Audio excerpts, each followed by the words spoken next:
located a green Kia Sportage displaying license plate HJC1185. The vehicle was registered to William McCarter. Mr. McCarter was not within the immediate vicinity of the vehicle. Deputies began to search a wooded area off of Smith Farm Road along with Sheriff's Office canines.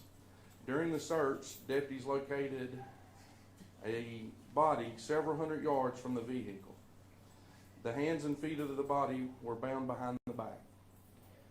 There appeared tattoos and medical records at that time as William Buster McCarter. The Sheriff's Office Criminal Investigations Division immediately began processing the crime scene to obtain evidence, as well as conducted interviews with known associates of Mr. McCarter.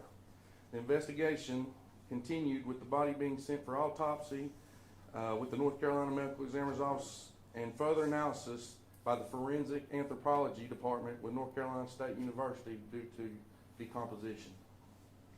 Sheriff's Office detectives began obtaining search warrants for known social media accounts, cell phone records, and financial records. Detectives further began canvassing the Smith Farm Road and adjoining neighborhoods to speak with possible witnesses and to locate any video surveillance. The investigation continued through the following months with dozens of interviews, polygraphs, additional search warrants for electronic records, and search warrants on physical properties to obtain additional evidence for the case. Numerous persons of interest were identified and leads followed up on by investigators. A $10,000 reward was offered with the generous support of the Treadstone Group and Ross Bulla. A tip line was opened up for this case to give the opportunity for any member of the public to provide information they knew or heard about the case. The investigation of this case continued with detectives following up on information provided by citizens from interviews and information obtained from search warrants. At the beginning of 2023, the Criminal Investigations Division formed a task force of investigators to assist the lead detective by putting fresh eyes on the case. A thorough review of the evidence collected during the early days of the investigation, along with new evidence collected by the task force, 2 suspects were identified. On February 9, 2023, detectives began attempting to locate 2 individuals, Madison Donnell of Made, North Carolina, and Thomas Wayne Mathis of Made, North Carolina. Madison Donnell was located at her residence and brought to the Lincoln County Sheriff's Office, where she was formally charged with first-degree murder. She was placed in the Lincoln County Detention Center with no bond. Her first appearance is scheduled for this morning. Working together with the Lancaster County Sheriff's Office in South Carolina, Thomas Wayne Mathis was located and taken into custody.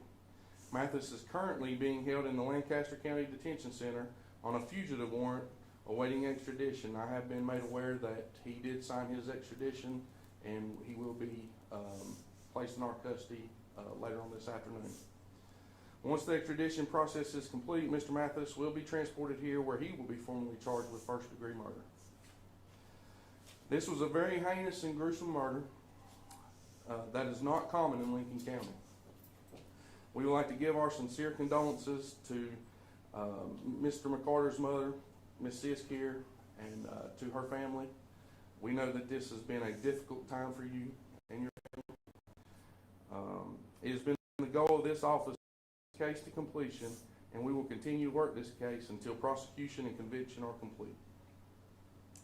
I'd like to thank Lincoln County for their support and assistance during the investigation of this case.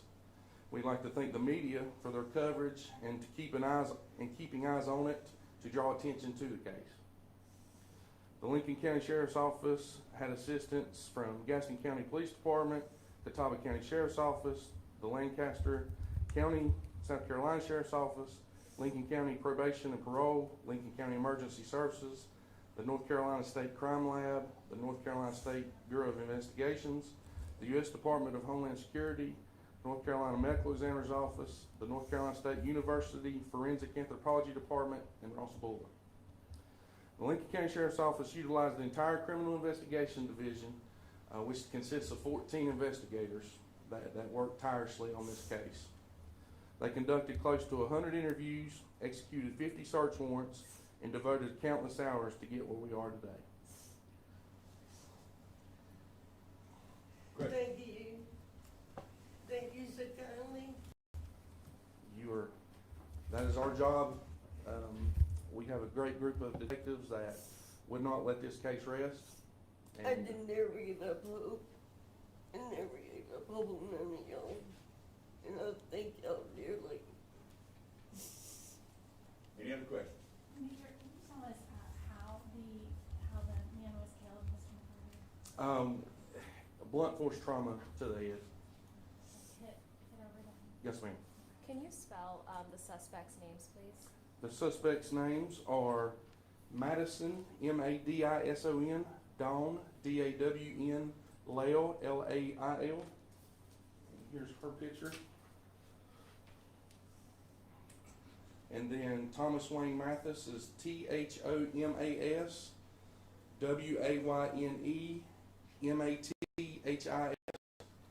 there's Mr. Mathis. And what was he being held under? I'm sorry, was that another county? I missed that. Yes, ma'am. He's been held in Lancaster County since he was arrested in South Carolina. He has to be offered extradition back, so a fugitive warrant was served on him. Okay, but this was for this murder? For the murder, Okay, yes, ma'am. He wasn't already in jail? No, ma'am. Okay, gotcha. And Ms. Lael, what's the charge against her? First degree murder for both. First degree murder?